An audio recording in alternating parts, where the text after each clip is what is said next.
აი წეღარავს კი ახსარებას რო ამბობ მეთქი. შენ შეიძლება ცოდვა ჩაიდინე და არავინ არ იცის. შენ ყველაზე კარგი გონი ხარ, იციან რომ შენ არასოდეს არ მოიტყუებ. არა და იმდენი ტყუილები გაქვს ნათქვამი, მაგრამ ეგ არავინ არ იცის. ყველას თვალში ძალიან კარგი ხარ. მაგრამ შენ სინდისი გაწვალებს რომ იტყუები რაღაცას. მაგრამ იმისგან რომ გათავისუფლდე, უნდა ახსარება თქვა. აი ეს არის ადამიანის გადარჩენის გზა, ესე იგი. როდესაც ადამიანი ახსარებას ამბობს, მისი გული დაისვენებს. მე აი სულ უყვები ხოლმე ერთ ასეთ ამბავს, ესე იგი. ერთი კაცი რაღაცა ბოსტნეულს ყიდიდა.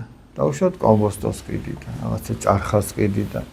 და ხა ტომარაში ხო ბევრი ხოა წვია და ამან რა გააკეთა ნახეთ, ძირში ჩააწყო ქვები და ზემოდან ეს ჭარხალი მოაყარა. მოდი.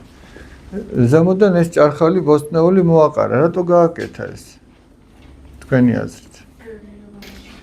ბევრი რო გამოჩენილი იყო, მძიმე რო ყოფილიყო 8 წონიდან, რო იტყოდნენ 50 კილოა და სინამდვილეში შეიძლება 5 კილოა იქიდან ბოსტნეული და დანარჩენი ქვები. და მან გაყიდა როგორც 50 კილო, გადაუხადეს როგორც 50 კილოს. გავიდა 40 წელი. და ამ კაცმა ვინც ეს მოტყუებით გაყიდა, ნახა ის იცნო, ნახა რომ ვისაც მიყიდა და მივიდა და შენდობას თხოვს, მაპატიო რომ მაშინ 40 წლის წინ ასე და ასე რომ მოგეკეციო. იმას აღარც კი ახსოვდა ეხა. რამდენს ბოსტნეულს იყიდი, ყველა ხო აღარ გახსოვს სახეზე რომ ესეთი რამე მოხდა და აღარც ახსოვდა ის რო იყო და უთხრა რომ ჩვენო რაო, ჩვენ ის ქვებიო იმ დღეს რო გადავყარეთო. და შენ კიდე შესაძოდაო ის 40 წელი ის ლოდები გულით გიტარებიაო.